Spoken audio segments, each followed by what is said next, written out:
Hello, my name is Jim Crash Irons, local 80 grip here in Hollywood, California, and creator, co-producer, and host of That's a Wrap. I've worked on such movies as From Dusk Till Dawn, Jackie Brown, Spawn, Peppermint, and such TV shows as 6 Feet Under, Malcolm in the Middle, Weeds, and Big Little Lies, just to name a few. The vast majority of interviews at the end of Blu-ray discs and DVDs are interviews with the actors, the directors, the producers, the above-the-line people, as we call them in the business, the people with money, with fame. That's a Wrap is about the below-the-line people, the rank-and-file folks, the crew members who are on the set day in and day out, 5 to 6 days a week, 12 to 16 hours a day, dressing actors, building sets, lighting and shooting those sets, helping to create the dreams that Hollywood is built on. These are the magicians upon whom the magic makers rely upon. These are the folks who make the movies and TV shows that the public loves to spend buku dollars on at the movie theater or stretch out on the couch and binge on. My crew and I believe that you want to know about these folks, these talented, hardworking, intelligent folks, the professionals who get the job done because, well, it needs to get done. My sisters and brothers in the film and TV industry get to have their stories told, finally, and we'll tell those stories here on That's a Wrap.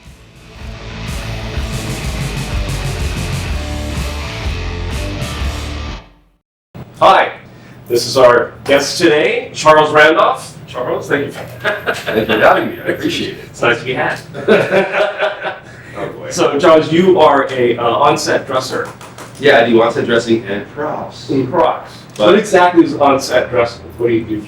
Wow. So as an on-set dresser, I'm the last person on set to ensure the look from the perspective of set decoration and the art department in general. Right? Okay. So in the course of a shoot, the camera needs to go to a certain place, and things need to move, and then be put back in a way that is consistent with continuity. And coupled with that, there are ways in which to assist and support camera so that when they pick a frame, that the composition and things make sense. And like little things, like whether or not a lampshade is level or a picture is level. Gotcha. Or that chair can move just to the right a little bit because it might get in the way of maybe a background artist's face and you can see a reaction. Gotcha.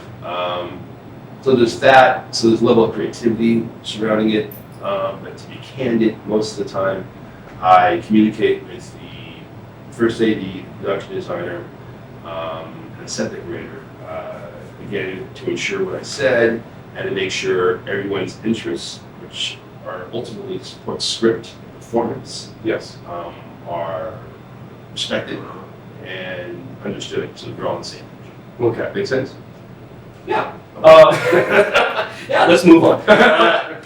So you also do props. I do props. Now, props isn't it kind of the same? So there's a crossover. Yes, there's a crossover, but and the way that props was, say, 30 years ago, and the way that props are today are a little different, to my understanding. It wasn't working 30 years ago when I first started. For example, back in the day, the second assistant or third room prop person, and the AD department would help move furniture, would help continuity, would help place things in a way that supported what I said.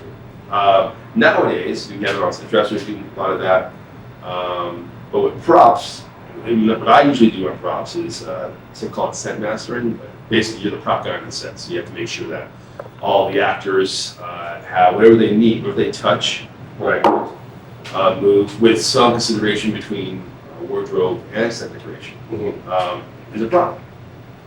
So is it anything roughly that the actor touches to turns into a prop? Yeah, exactly. Okay. Again, sometimes, let's say this computer, it might be an issue where props might get it or set deck might get it, but if it's something in which that's be seen on the screen, then that's means involvement with the graphics department or the art department. So it's like set deck on-set dressing, it's a lot of communication. Like any job where you're the last person that has responsibility over a thing before it's seen on camera deals with a lot of communications where everyone's focused on the same thing. Right. So you have to communicate with the actors, with the director, producers, and how you communicate. And it sounds crazy, but I often ask an AD if an actor is approachable, and if they are not approachable, then I ask somebody else to create a system by which I can communicate with them so that they always have what they need, and there's less of a chance for a problem. Right. But there's always problems. There's always I don't care what you do, I don't care what it is in the set. Right. It's always problem solving. Now, an actor being approachable, what exactly is that? Well, Like their attitude, or they're in a space where their character, they're trying to keep into character. yes, it's mostly that. Most actors, I don't know, so it'd be weird to say someone's nice or someone's not so nice. But I do know that They're human beings. Yeah, exactly, just like everybody else there, right? And I do know that when they're in character, usually in my experience, they want to stay in character. So when they come to the set, they don't want a whole lot of interaction. Right. They don't want to be sometimes called outside the character's name, even in between setups, if they want to stay on set. So you want to respect that because we're there for performance, obviously. So in those situations, I have notes. I may have new notes. I talk to an AD, who in turn can say, this isn't going to work, this is going to work. That person typically has more information than I do in regards to the mood or the headspace in that actor. And then there are just actors who can be perfectly candid or jerks. Incredibly arrogant people. Right. But also to be fair, they're, from my experience, they're the margins. Most actors just want to go home and do well and do a great job so they get the next gig, and they want people to be professional just like they usually are. So it's what they get. But sometimes you get these weird clauses like you can't look somebody in the eye, or you can't sleep in warning somebody. This is stories, right? So can I tell you a story? Oh yes, please. So this does not in any way reflect on the greatness or kindness of Mr. Brad Pitt, anyone. And hopefully, so I'll say it again. This in no way reflects the greatness of Actor X. Okay. But I was interviewing for Benjamin Buttons in France. Oh, okay. Years ago. And my son was going to be born, so I couldn't take the gig. It just turned out that way, which is bad by and I did no problem. But I had to go in and interview with the producer, the prop master, and very quickly with David Fincher. And walking on set, a lot of the interiors for the tugboat and so on, that was shot in Sony, the two biggest studios. So you're right, 21, 22, I think. I believe so, yeah. On the left, there's fucking gate. And that's also, so when you walk into those cage doors, that's where a lot of the elderly, some of the older background artists who played in those scenes were stationed.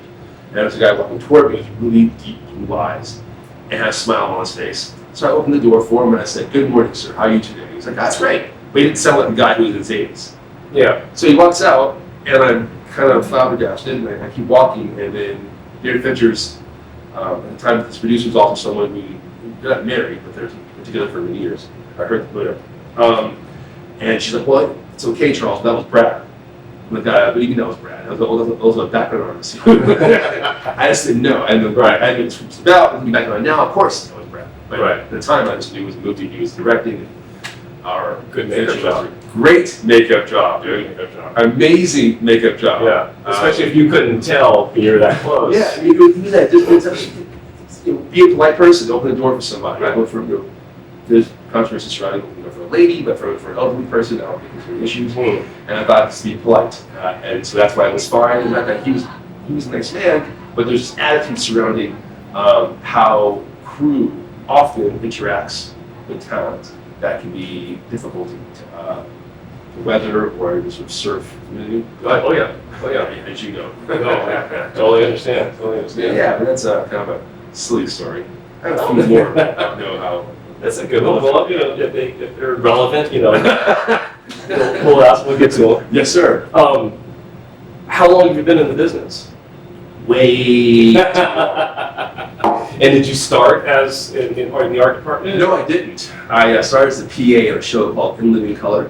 Oh, Yeah, so I've been around for a little while. I thought I wanted to get into production into the world.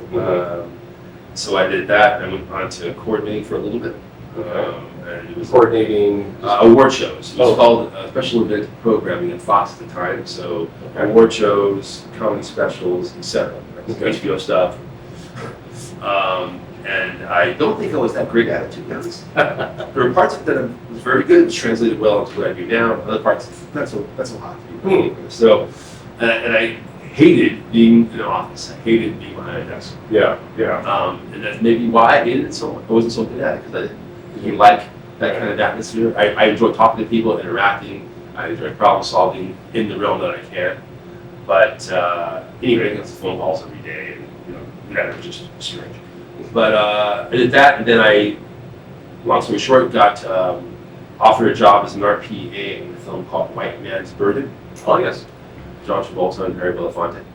And it was the same company that Quentin Tarantino and Lawrence Bender were producing that show. And across the street from us in Culver City, they're doing 4 Rooms. You were in 4 Rooms? I was the best boy of 4 Rooms. So you know exactly what I'm talking about. You were literally across the street. I remember. Yeah, I remember you guys talking over there. Yeah. So we started. So in that environment, there's still some challenges, but overall, I felt more akin to the kind of people, the kind of conversations I would have. I seemed to be happier, so I just kind of decided to move that direction. And so far, it's worked out pretty well. That's terrific. That's wonderful. Yeah. Did you go to school for this, or just kind of fall into I it? kind of fell into it. I have an art background, it's studio art, but I'm not most of my friends in that world, a lot of them got into construction, home building, which is great, and they're creative that way. But most of my friends who came from that background kind of found other ways to make money. And some of them landed in the film business doing art department, set dressing. Well, set dressing is exactly what it sounds like. You dress the set. Oh yeah, pardon me. So set dressing is it sounds, when I tell people I've set dresser, I said whatever, they think that I'm a decorator. I'm not a decorator. Yeah. Set dresser is not a decorator. Okay. A set dresser is the team that the decorator is the department head. Set dressers pick up dressing, furniture, and the like, bring it to set, place it where it needs to go. They rig things in order to might have a certain function and look a certain way. It was kind of crazy and scripted. Visual effects will also be involved. Okay. But that's essentially set dressing, packing trucks, making things look pretty. But also, the good dressers have an extensive knowledge of furniture, periods. They know what to use to fix a thing or make something shine or take things down. With a combination of sort of light carpentry skills, I would say. Nothing too heavy. We're not prop makers. Right. That's a whole different level of wax. Right. Same union. But you know just enough to fix things. Yeah, exactly. The chair that's wobbly. On the spot, like on set, that's the kind of thing I have to do. When something breaks, how do you fix it quickly and make it functional? Right. How do you problem solve? But in a perfect world, I would love to do that to a prop maker. Hey, please fix that for me. But you don't always have that time to do so. But yeah, so set dressing, that's one way to describe it. Set dressing. Okay, that's a damn good way to describe it. I'd say so. So you didn't go to school for the film. Was there anything? Were you a big fan of movies? Oh yeah. And you saw, like, that's what I want to do. And yeah, pretty much. I mean, I took 2 film history classes, film history, and so I always enjoyed filmmaking. When I was a kid, so I have 5 older siblings, right? And I have a sister who made me watch my musicals growing up. My wife loves me since I'm a straight man who loves music. That's a joke. I don't mean anything. But yeah, so I grew up watching musicals all the time. And another older brother named James, who made me watch Z Channel. Remember Z Channel? Z Channel. There's a great documentary about Z Channel. It was a cable station that was, I think, primarily in California. It was around from I want to say maybe 79 to 85, something like that. I'm not exactly sure, but in that era. And they would have these months, so it'd be a Kurosawa month. And every weekend there'd be a new, or 2 to 3 new different, say, Kurosawa films. And then there would be a Bergman month, a Scorsese month, and a Coppola month. And so if you watch these films, you got a brief sort of tutorial on film history and who these people were, what kind of films, they have themes in which they would have in their films, but you would see their films back to back to back. Right. And my brother Jimmy made me watch it. Like it was torture on a certain level. But looking back on it, it was a great education. Right. You know, I've seen a lot of films, I guess when I first got into the business, a lot of my colleagues hadn't seen. Because a lot of low-line crew don't necessarily have a film background or don't necessarily love movies. Right. Not all by any stretch, but I have a great love of film and studied for many years. But so it's always nice to have a discussion about my favorite Coppola film, a film nerd on set. So yeah, I have a background in that sense. I remember distinctly as a kid being on the Universal Studios tour. I'm from Hollywood. It's all over here. And looking at all the people who were behind the scenes moving things. And I thought, wow, that'd be a cool job to have. I wish I knew better. I go back in time and slap myself. I was like, they can't. But I remember this moment, and then one day I was working on reshoots for the Hobbs and Shaw. Can I say certain names? Oh, yeah. Which is an offshoot of Fast and Furious. Right. And I was watching the tram go by. If you ever worked at the back lot at Universal, and you're always trams people doing tours. Right. And occasionally they wave. I've been called John Singleton. I got from a distance Wesley Snipes. Oh my God. And what other just will escape me soon enough. It was really funny, like kind of get soon enough. It was just funny how because people want to see stars, yeah, and they don't really realize that if I'm on the lot walking around, I'm probably not famous. Yeah, right. Exceptions. Folks, a lot of people don't think that. They think that Hollywood's people are just walking down the street. It's like, no, it doesn't really happen. Not really. Yeah. Yeah, the Ivy, you might expensive, but kind of expensive. Yeah, exactly. But yeah, so I got to this business, and I was in school, and I got offered a job, and I was trying to figure out what I wanted. I don't think it's that unusual for a lot of kids who are 19. Right. And I went this direction. Since I'm here. That's awesome. So obviously you're a film fan. Yes. Yeah. I watch a movie probably. I watch 3 to 4 films a week. How many? 3 to 4. Oh, 3. I thought you said 54. No, good for way. I have a job, my friend. I should probably like 3, but I have to put them into context. My son loves anime. Mm-hmm. And watched a lot of films that are sort of geared toward his interests. Right. And my wife's a rom-com fan, which most of the time I can't stand. I think it's rom-com fans, just so. Yeah. But so my most recent watch was this rom-com with Rebel Wilson. Is it romantic? Yes. Yeah. As I said, I'm a big fan of the Cruise, Miss Wilson. She tells the lady works on a pilot she did, and Warner Brothers. But just not your cup of tea. Yeah, no, it's even this is funner rom-coms, so I liked it a little more. Right. It was very clever. Yeah. She's a gifted lady. Right. But no, I tend to, I just like darker films. Right. Artsy, wannabe films. When you watch movies, because of your background, your sense of background, your experience with that, do you watch movies sometimes with the eye of, oh, they got that wrong, or that looks weird, or that might be. Yes. Yeah. Or you're also able to just be immersed, right, in something. It's tough. If I work on it, I can't be immersed. Right. That's hard for me to watch. That's okay. Yeah. Yeah. Are you the same way? That's kind of. No, not really. I mean, it can get to that where I'll be watching it. It's like watching something that I work on. And I'll be like, I'll kind of slowly pull away from it mentally because I know I didn't like the experience, or something. I remember that scene where I was, I was behind the wall, that scene, I was playing cards. Exactly, all jokes. Yeah. So it's something that there's a point where you do get pulled out, but more overall, I think I can just kind of turn my brain off and just watch. Bless you. If I'm going into like a screening for like shorts, mini fringe shorts, Mm-hmm. or I'm at a film festival, it's much easier for me to turn it off. I understand, especially in strange things they do have. It's a different approach, so that's easier for me.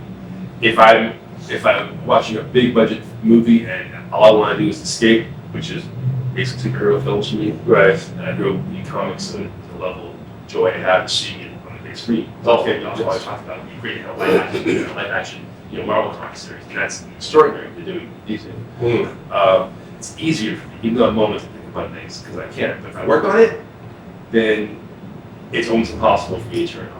Because literally every single scene, I'm right there Right. And I remember that scene. I remember where I moved things. I remember how things should look. It's continuity, right? And it's hard. Yeah, it's not easy to Let go. turn it off. Yeah, when you spent all that time working on that project. Yeah. Yeah. Because basically, I'm at a monitor, whether it's the advanced monitor or the DP, depends what they want, or using team, if they want me there or not, if they want to be notes, he wants to be notes quickly. Whatever it is, how it works out for that, however that setup is organized. Right. I'm always looking at a monitor, or 90% of the time.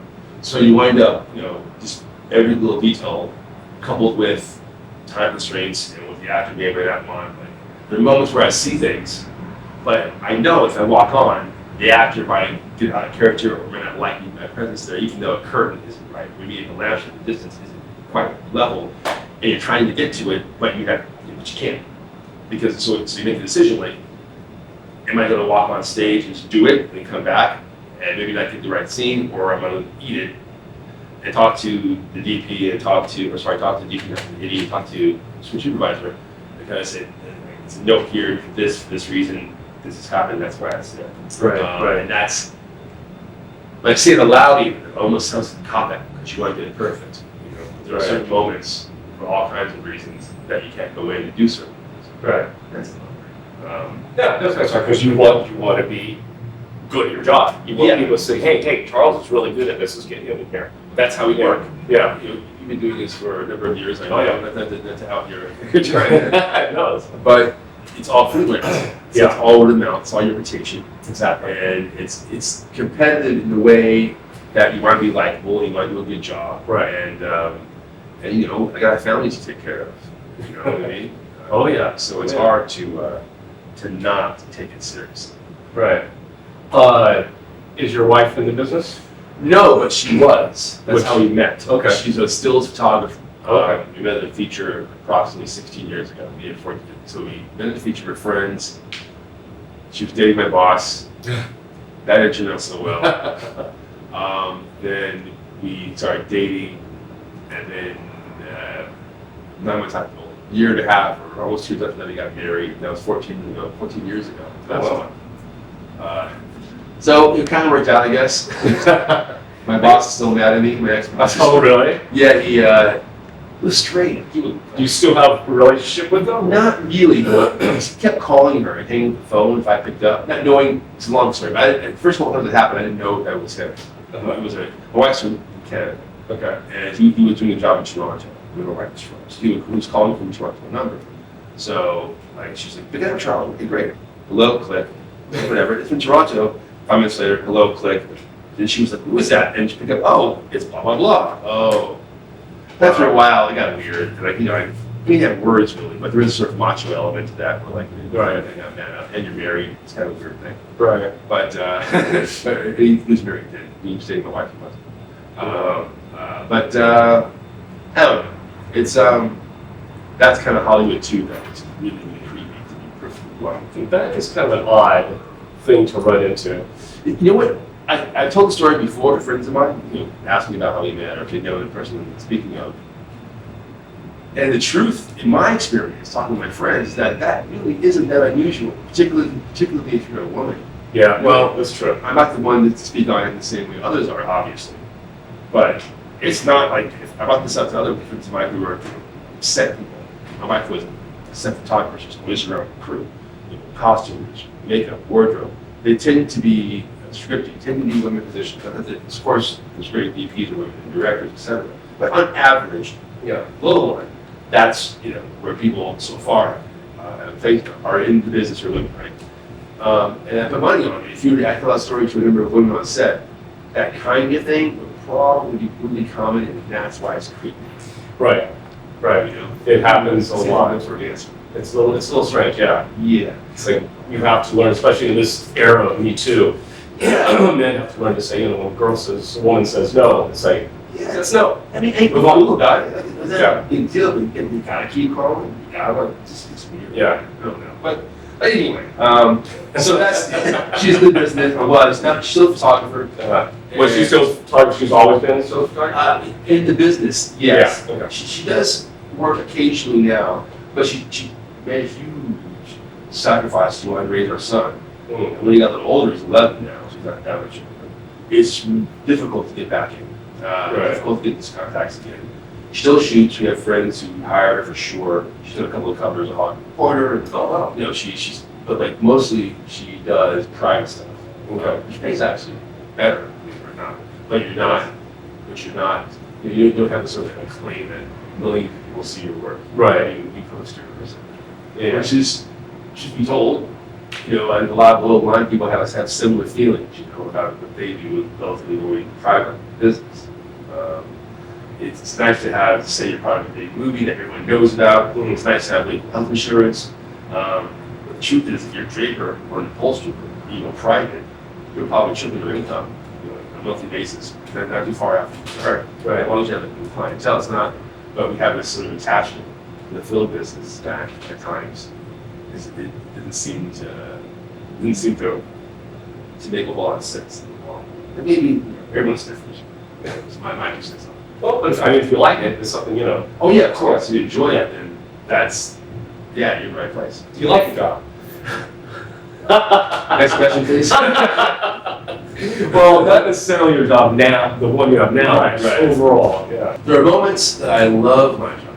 There are moments when I get an opportunity to hang out and talk to my heroes, like Sam Raimi, talking to him about, you know, Evil Dead, you know, all my favorite movies, right?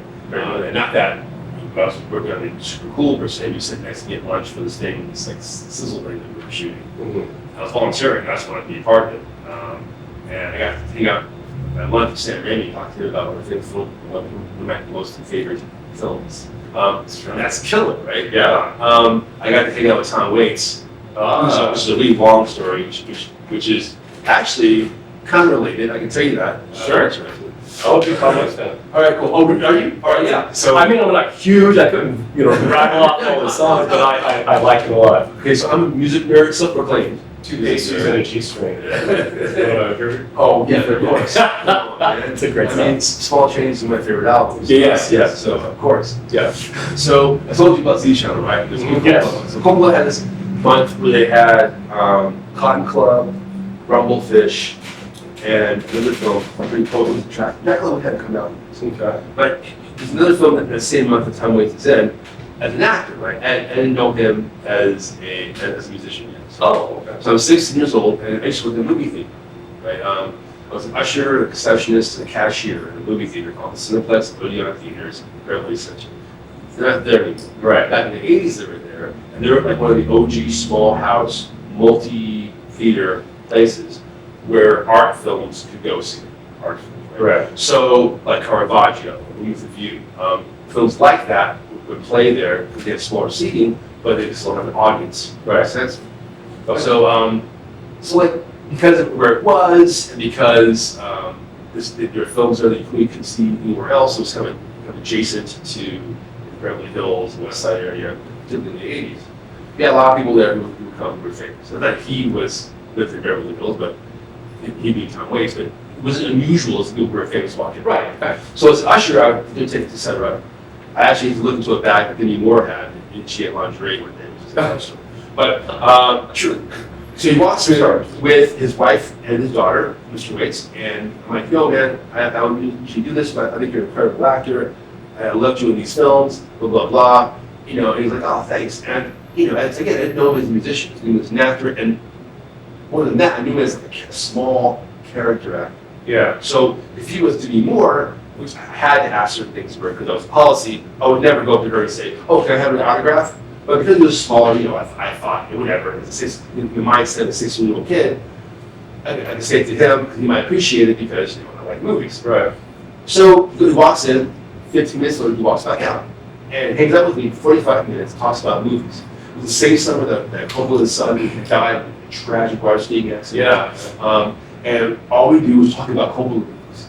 And I didn't have no idea that he is a musician. And he's just like, hey, kid, I can do this. What are you, you're 16? I'm 16, right? So I say, hey, man, I'm a trombone fan. You play trombone, right? Like jazz? I love jazz. And again, had no idea. He's like, yeah, physical music. I'm paraphrasing. I don't know exactly, like 35 years ago. But I remember him joking about that, right?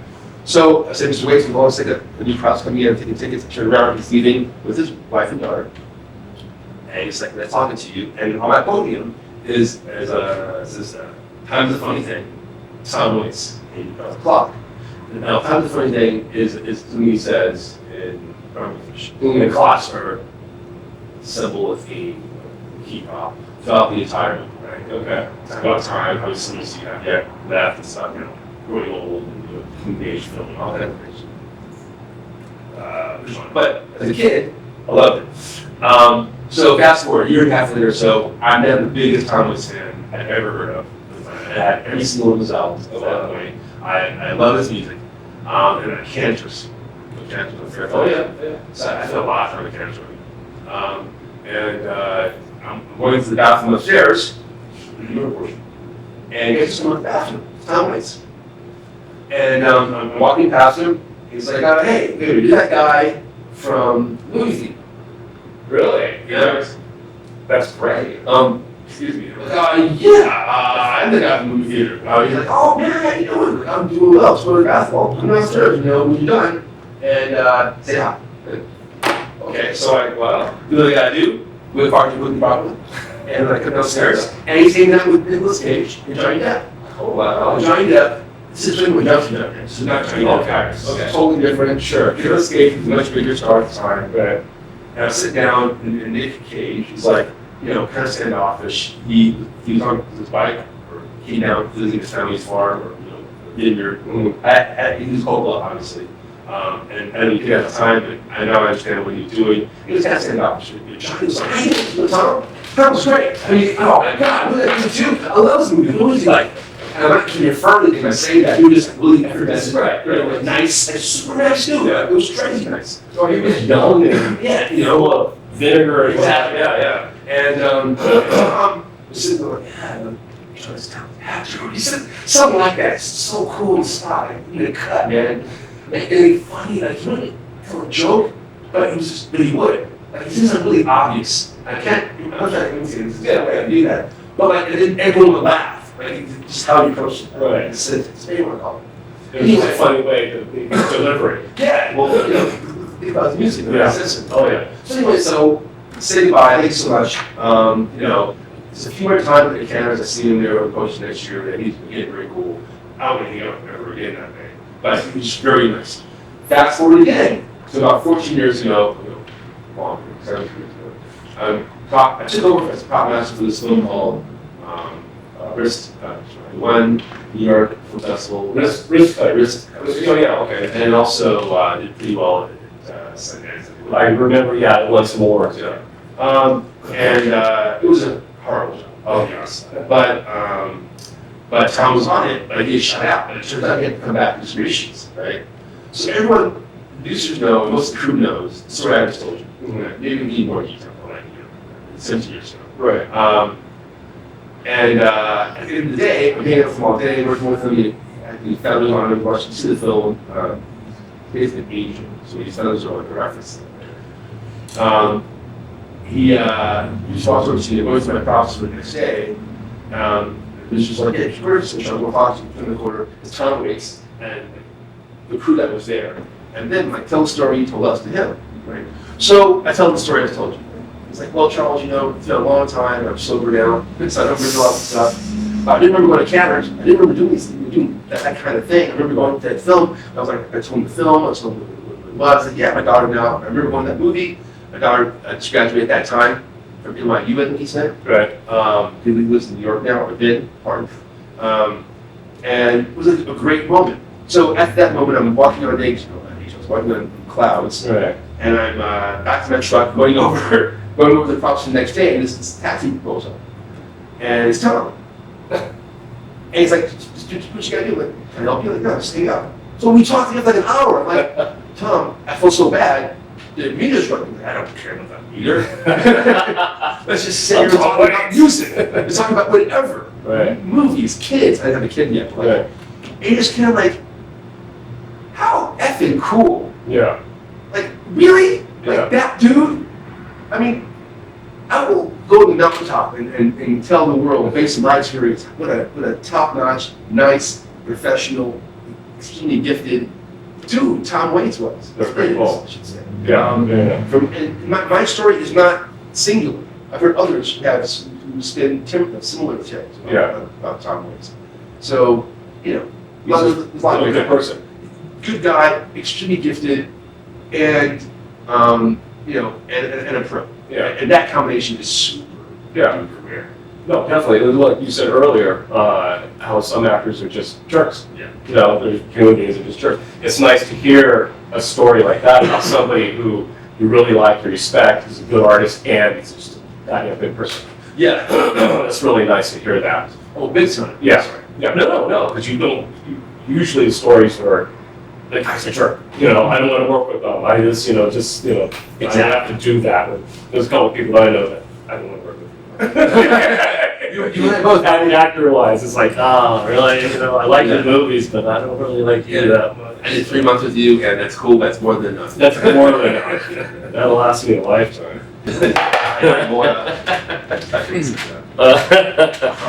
No, not at all. Do you feel that, since you like the business, do you feel like you are a filmmaker, or do you feel like you're just a worker, or do those switch sometimes? Sometimes you feel like you're really in the process of helping them make this thing, and then sometimes you're just schlepping stuff. Both. Yeah, and you nailed it. You know, being on set, and if you're working with people who are open to ideas, Right. And the kind of ideas you have, work with the kind of ideas they have. You can be great people and gifted, it doesn't always mean that you're the right fit. Right.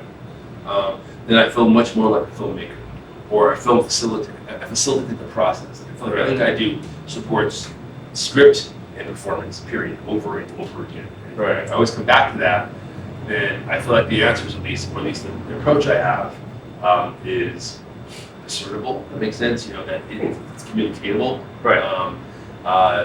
And so most of the time, I approach it that way, and so I feel like I'm part of the process, part of a team. Right. I don't necessarily feel like I'm a filmmaker. Like I would never go to like a full competence and a filmmaker. Yes, right. Unless it's something I worked on that I was a producer on, or Right. I know like small stuff. So that's neither here nor there. Like I'm not trying to say that in this conversation as a crew member, but as a crew member, I feel like I'm important at best, an important piece of a puzzle that facilitates story points. Right. You know, Well, no, and also, I mean, your job as an on-set dresser, like if you work on the film, the camera crew, they have a bunch of people. You're working on the grips, they have a bunch of people. You know, the PAs, a bunch of PAs. You are pretty much an army of one. yes. So you know, yeah, running around on sets all these years, I've always tried to help the on-set dressers, because you guys have to move the table, you have to move this stuff over here, and you have to do that, and it's just you, and everybody's waiting on you to do that, do that thing, and it's like, you're just one person. So a lot of times I like to jump in and help. It's great. Do stuff. Yeah, no, totally, because it's just it does. Film is a community. Yep. We are a village, and I do like it when you usually work on smaller films, people pull together more. Yeah. Because they don't have a lot of money, there's not a lot of stuff, everybody has to jump in there. And those are the times I feel like when I'm an actual filmmaker. Yeah. Because I'm helping do this film. I'm not just setting a light. Yeah. I'm actually helping the progress of this thing. And it's fun. Wearing many hats. Yeah. I love the union. I love the benefits that come from that, and I appreciate those who sacrifice so that I can have those benefits. Right. That being said, there are moments when you miss like non-union world, Oh, where it's you and like 6 of your buddies. Yeah. And you're up until 20-hour days, but you don't care. Yeah. You're going for it. Because you're all in there doing it. Together, and some of those friendships that I made in my early 20s, to this day I still have. Yeah. It's not going to war, but in a sense of There's a band of brotherness. Yeah. Yeah. Every film is a level of that. Yeah. You know what I mean? Like, I may forget your name because I'm terrible with names, but your face, Nat singing 25 years, my friend would go, Yeah. Well, in like 15 years when I'm going to slide, but wait a minute, what's up? Like, Yeah. Oh yeah. It's just, it's because if you go through these sorts of experiences together, in childhood, Yeah. you don't forget. Oh, definitely. And there's a camaraderie there that I it's not lost on me. No, not at all. But to your point about working on projects, I had to do this project 2 summers ago. So for the Roman J. Israel, right? And he started Denzel Washington. Oh, yeah. And he got an Oscar nom for it, nomination. So there's a scene, films I've seen it, where he gets mugged on the staircase. It happened in downtown LA, right? So special effects was there for about, a day, cutting out these very precise cushions that were painted to match the color of the regular cemented stairs. So that guys fall and so on, no one's getting hurt, etc. Right? So, do a walkthrough, great. A second sort of like walkthrough, other members of the department, fantastic. DP walks over, talks to the director. But you know what? It's better here. And Charles, I need you to move everything down. Oh, God. And that's I can do some of that, but I got to recut certain larger numbers have to recut right now. Well, you have 10 minutes, right, to do it. But okay. So I pull it over, I get my knife out, I go downstairs and I look up, and where you're sitting, and when all Lovely Cruz is working, it's Denzel Washington, it's the director, it's DP, who is an Oscar-winning DP, gentleman named Robert Elswit. He won the Oscar for Boogie Nights and for Lily Blood. And they're watching me do this work, and it's a moment of, okay, the entire crew are watching me do something which I would far prefer doing alone, and they're giving me no time, and that is the most uncomfortable position for an onset. Mm-hmm. Yes. Because anyone under the gun can be pressure, right? Being under that kind of pressure, right under the gun, having all eyes on you, can be difficult. Yes. And that's one thing that people sometimes don't get when they see people on film sets. They're all just hanging around. Like, what do you really do? Right. So much of what I really do outside of the skill sets that are involved is handle pressure and communicate. I'm being serious. No, I understand. You know what it's like to get a light up, to move a certain thing, to get to a place just so it's right. I mean, you can be like a million flags, but it has to be just as right. Your eyes are right here, right. And you need to do it in 65 seconds. Yeah, it's not easy. No, and it sounds good, whatever it is. So when you're doing that, and they got it, and they liked it, and it looked good. That's good. But I remember being done with that and being pissed. Because I felt like this is my best work. Like really, I know you're an actor, so it's easy for you, but the rest of us aren't actors. Like, come on, man, give me 5 minutes. Right. Can't get 5 minutes. But no, and I think they wanted to kind of test me. Not so. Why do you feel that? Okay. It was like early on in the show? It was earlier in the show. Let me walk that back. Sure, forgive me. Not test me, but I think they were curious to see how I would react. I remember looking up at them, and they were like, it was Denzel, director Dan, and Robert. And they were kind of like in a row, not exactly, but stairs, right? So back, I've never seen them across. And and they're just waiting. And everyone was dead silent too. It wasn't like they were talking, hanging out. Every eye was on you. He's like, yeah, nothing better to do right now. Seriously, you understand it'll take some time. But that kind of experience has been, it's not singular. Like, you have that kind of experience often. You also, which looking back on it, it's funny. I also know it's like, there's a scene, and I won't say the actor's name, I won't say the show because it's a little embarrassing. Okay. I had to close a door. Like sometimes when actors would go through a scene and the door closes, it's really loud. Right. But the door needs to be closed. So someone might ask, you felt it, these things, but can you simply, close it gently when the person walks through? Right. Of course, I can do it. I'm here, you can see me, awesome. Well, this particular actor was having gas. Right? So, we all have gas, and I'm actually doing, that person was doing their job. But like to hang out for like 7 minutes with someone that's really bad gas and keep you cool, Right. and basically do this for like 7 minutes, isn't the most pleasant experience. Not only how famous or attractive they are, Right. it can change your opinion of their talent, but certainly, changed your like, Made you think a little differently. What did you? I used to think you're awesome. I think you're okay now. Asparagus. You had roast beef, maybe. Yeah, right. Cabbage. Exactly. But like that those sorts of things happen as well. Yeah. So there's lots of unusual experiences that people have on set. I mean, is there like some experience that? Well, that reminded me of I was working on the show and we're on the small set, right? It was just a couple actors, and I was on the dolly, in the camera and whatnot, and the DP was next to me, and it was the quiet. Okay, they go ready. Okay, action. Rolling action. Just kind of quiet. All of a sudden, I hear this. What the fuck? And I look, and it's the DP's next to me, chewing gum. I was like, dude, okay. So it was quiet, and then we cut and do it again. All right, and action. Dude. It wasn't smelly or anything. It was just like, be aware where you are. Where you are. This is a really quiet scene. But he was a good guy. He was totally funny. But it's people do stuff like that. They're not really paying attention, and they just do something kind of silly. Yeah. And it's funny to be in that. And when you're in that environment, people for that long, you get a sense of how they move in the world. Oh yeah. Sometimes that can be challenging. I was gonna say amusing, but I guess amusing too. All of the above, right? But that's hilarious. Challenging sometimes too. Have you ever worked on a project that where the script, the project itself, the politics of the project kind of clashed with yours? Yeah.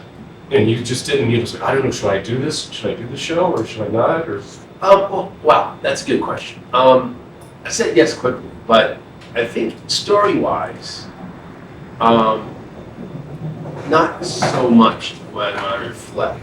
I definitely, even if it was just like the politics of the show, the set itself. Yeah. Yes, I've done that often, and not to beat a dead horse. I haven't said it yet. I mentioned this tone, but for a long time, and you may have a similar experience. I was probably the only black guy on set, the only black guy maybe on the entire production, which is unusual. And I'm happy to have a job. I'm happy to be someone who is asked to be in that position. Nor am I trying to say every time that occurs it's because people are bad. No. But that has lent itself for odd things. For example, I worked one day. I was asked to come in for a day or two on this show. You wouldn't tell me what it was. Mm-hmm. The producer didn't like very much. It's me when I first got in. I get to set, and it was a Whitney Houston hour special for ABC, the height of her career. It's like maybe right after The Bodyguard, even. I don't remember the exact era, like the exact dates. Mm-hmm. So Miss Houston, waves me over the set. She's like, how you doing? I'm well, kind of in awe. It's Whitney Houston. Oh yeah. Didn't you want to say, just get the voices of my generation. And she's like, my shoe taken care of. I'm like, thank you. I really appreciate that. But I didn't understand what she meant. Never had a talent or starter. How should be over? Just say hi. Right. I didn't. That's what I didn't know. So it goes on a little further. I talk to the producer, like, what do you want me to do? Just hang out on set. But I'm not doing anything. I like being busy. Right. Yeah. So it turns out that they wanted a black person to be on set to show Miss Houston and her manager, also very nice lady, I forget her name, that they hired black people. And I left the show. Yeah, okay. It's like, right. I'm not going to be your that guy. I'm not token. Especially, I'm not doing anything. Yeah. Maybe if I had a job, I could show. But if I was literally standing there doing this and I'm asking you to do things I want to, you're not. I'm just some figurehead, so to speak. Then no, I'm done. Yeah. And she was made aware of that, and then I just couldn't be that person. Right. And I've come across that a fair amount, unfortunately. Yeah. I've been on shows. I'm not lefty, but I'm pretty progressive. There are some things that they get to before me, hopefully. But I've been on shows where the perspective is far more conservative. But that doesn't necessarily bother me per se. It wasn't so conservative that I put up in arms. Right. I like the idea of debating ideas with other people. I had very, very close friends who were conservative. We approach things differently. Though once they had results from our questions, it's just reapproaching it. Right. But there was something there that didn't feel. Oh yeah. Like it's uncomfortable. Yeah. I remember being on one show. What's they call something hanging up? Yeah, it's kind of weird. Where one of the actors was definitely homophobic. And so jokes happened on set, and then that sort of lent itself to like the sort of attitude on set where it was okay to say certain things, act a certain way. And I'll admit, man, like as a kid growing up, I told jokes. I did the same kind of thing, to a certain degree. But then being on that set, it gave me the creeps. Yeah. Yeah. It was like, wait a minute, like really, like when I was a kid, I thought it'd be kind of funny, but now, like, if I was gay right now in this environment, I feel super marginalized. Right. Very cool. So that left a really bad taste in my mouth. Like, it wasn't like I was some dude who would be that kind of guy, any great level before, but I tell jokes occasionally. And so you got sensitivity because you're trying to think of, what feels right, but it doesn't feel wrong. It just feels weird. And sometimes that's changed a lot. Yeah. You talk about the 90s. That's changed a lot. But but there is, politics-wise, we were in Hollywood. So I worked on Nixon, for example, many years ago. Oh, great. And the locations, a great brief, 2 weeks. But which is also an interesting story, but I can't tell you that here because it involves people with habits. And habits. Nuns. Man. What we see sometimes, Yeah. and we really can't say anything. I would love to be able to, be bulletproof and just tell some silly story about something which really isn't that important. Yeah. But the truth is, we really can't say anything. And that's something which I think, here we go. If you are somebody interested in this business and you get to a place where you're on set by camera a lot, wherever it is that you do, and particularly if you get into the feature world, like maybe the Oscar, a certain high-end level of features, you walking into set need to know, keep your mouth shut about certain things. You go sign a form about story and so on, which is understandable. Right. But there's certain things you just don't talk about. Right. Period. And that's something that people should think about when they get into business. Yeah. You know what I mean? No, and you're right. It has changed a lot. I remember when I first got in, there was a lot of there were a lot of jokes, a lot of gay jokes, a lot of black jokes, and I was a lot of times in the beginning of my career, I was the only person of color, right? So you get a lot of stuff, and then people get comfortable with you, excuse me, and perhaps you'll make a joke or whatever, so they think it's okay, as a person of non-color, that it's okay to say something like that. It's like, you know what, man, you really shouldn't say that. There's who is it? Joe Jackson. Joe Jackson, the singer. Yeah, man. Oh, have you? I was a fan of Joe Jackson. No. I've seen, not met. No, okay. No, he's terrific. Pardon me for right. He's got a. I can't remember the name of the song. I think it's on the Black and Cock, the Black Night and Day. Yeah, where he's talking about because he's gay. And he says something to the effect of, you can't call me a fag unless you're a friend.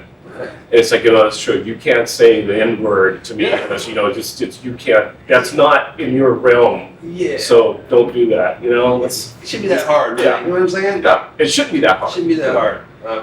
But it was a change for people, and it's still difficult. Yeah. But people do it in smaller groups, and that's keep it to themselves. As long as I'm working in my area, I got to control that. What was it? Eddie Murphy, on one of his albums, he said, people don't. How do you say it? I'm messing it up, I'm sure. And he goes, I don't hear people calling, saying the word nigger anymore. At least they don't say it around me. They say it behind his back. They say it behind your back, but I'm not going to say it in your face. It's like, it's just kind of odd, but it has actually changed a lot. Well, I was going to ask you about that, the whole racism thing, but you kind of answered a bit of it. So, which is, you touched on a good part of it because it's still, as much as we still try to, change things and make things better, it's still kind of, the more they change. The more it's in the same. Yeah. I'm not going to say the name of the show because the director's brilliant and it's important that you. But I was in a show, black show, where the production designer hired 3 or 4 black people. By the middle of the show, everyone had been fired or been pushed. Right. And I saw this sort of this pattern occur. Not just art department, but you know, and like, so it was weird because we're in an age where if you're an outright bigot, you're out. It's obvious, and to be candid, in my humble opinion, that it's good. Right. But this is what they call inherent bias. You know, that I see, and it plays into bigotry. It plays into these things, and it comes in the way of friends of mine, you know, various ways. You know, for example, you know, this lady, in my opinion, felt like if you didn't do things a certain way, and you happen to be black, you need to go. Yeah. Based on what I heard. Yeah.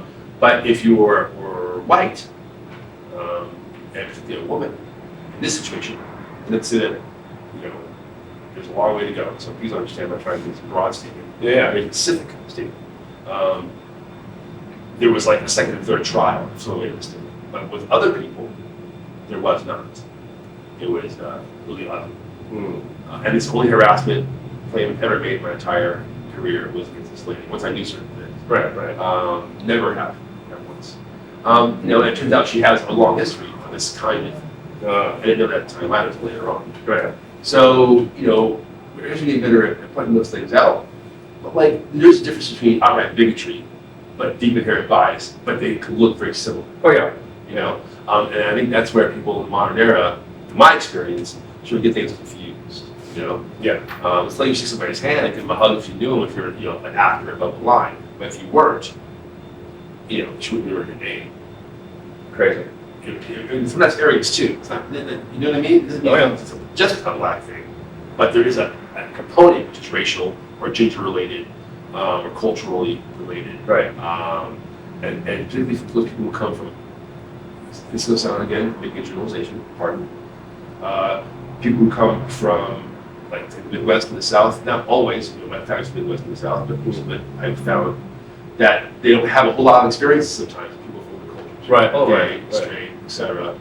So when they come here, their inherent bias, even though it's not necessarily on a particular tongue, is evident in the decision making. Yes. I talk to people, Right. you know, and he's fearful to go to a certain part of town or not, you know, not knowing much about them. Right. And that lends itself to poor decision making and to things that look like they're racist. Yeah. You know what I'm saying? Oh no. Well, yeah. Sexist or racist. Well, yes. You know, and that's not pretty. Yeah. It's just people need to think a little more sometimes. Well, yeah, think, experience, and basically follow the rules that are present in a corporate structure, but align those with a freelance structure in terms of like harassment laws and so on. Right. I went through this. I've gone, I thought a little bit more about it. So that corporate structure doesn't exist in the nature of our jobs. How we get them is word of mouth. It's reputation. It's very competitive in that sense. Right. So you can't align in the same way, but there are similarities enough, I think, that if you don't do it, it'll get worse than it was a cop-out. Right. We all should be professional. What you do at home is your business. Exactly. What you do at work, different set of stuff. Yeah. Different line. Be professional. Yeah, be professional and be reasonable. Yeah. I think that means a lot. That's another one too. Yeah. That's a word a lot of people need to learn. Exactly. Charles. Yes. It's been wonderful. Really crash. I want to say it's been wonderful. But the truth is, the truth. Thank you so much for bringing the show. It's great. And we will we'll probably talk to you soon again. So I'll see you on set, hopefully somewhere. oh yeah, no, I'll see you. That's Usually great. how it works with us, right? Definitely. See you on set.